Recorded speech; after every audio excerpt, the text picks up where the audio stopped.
ra'iisul wasaaraha Soomaaliya Xasan Cali Khayre muxuu ka doonay Imaaraadka waa maxay se waxa aadan ogeyn oo ka qarsoon taariikhdu waa marag aan ku xasuusiyo January 2015 ra'iisul wasaaraha dawladda xilligaasi Umar Cabdirashiid Cali Sharmaake iyo danjiraha Imaaraadka u fadhiya Soomaaliya Maxamed Axmed Cismaan waxay wada yeesheen kulan qarsoodi ah oo dawladda Imaaraadku ay kaga dalbanayso in maamulka iyo dhismaha dekada dhowra oo Soomaaliya ku yaala lagu wareejiyo shirkadooda Dubai Ports World oo marka magaceeda la soo gaabiyo loo yaqaano DP World taabadalkeedana oo Umar noqon doono saaxiibka iyo wakiilka Imaaraadka ee arrimaha Geeska Afrika waxaana xilligaasi Umar iyo DP World dhexmaray heshiis 65% ay saami ahaan u heli doonto shirkadaasi iyo maamulka Somaliland oo 35% heli doona inkastoo heshiiskaasi aan la horgeyn baarlamaanka Soomaaliya haddana waa mid markii loo baahdo ay DP World bari isticmaali doonto si ay cadayn ugu noqoto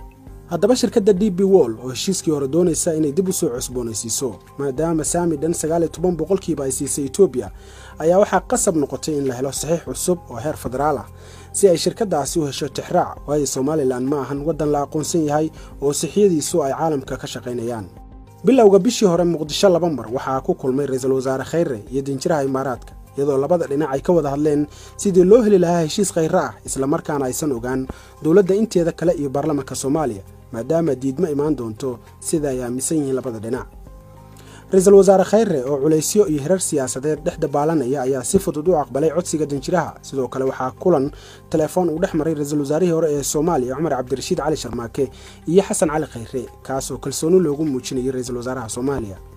war-saxaafadeed kowdii bishan March ay soo saartay shirkadda DP World ayay ku sheegtay in Ethiopia ay si buuxda uga mid noqotay saamilayda dekada Berbera waana 2 maalin kadib markii ra'iisul wasaare Khayre uu tagay Imaaraadka kadib socdaalkiisii Imaaraadka ra'iisul wasaaraha Soomaaliya wuxuu Muqdisho ku qabtay shir jaraa'id oo ku sheegayo in dawladda Soomaaliya aysan waxba kala socon heshiiskaasi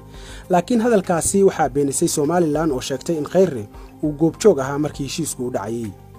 daacad kama ahan dawladda Soomaaliya hadalka ay sheegtay ee ah inaysan waxba kala socon heshiiskaasi oo waxbay qarinaysaa labadan sababood dartood kow haddii uu dhab yahay hadalkaasi dawladda ka soo yeeray waxay u yeeri lahayd safiirkooda Imaaraadka waxayna eryi lahayd safiirka dalkaasi u fadhiya Soomaaliya waayo ma jirto sabab labada dal ay saaxiib u sii ahaadaan marba haddii Imaaraadku ku xadgudbay madaxbanaanida Soomaaliya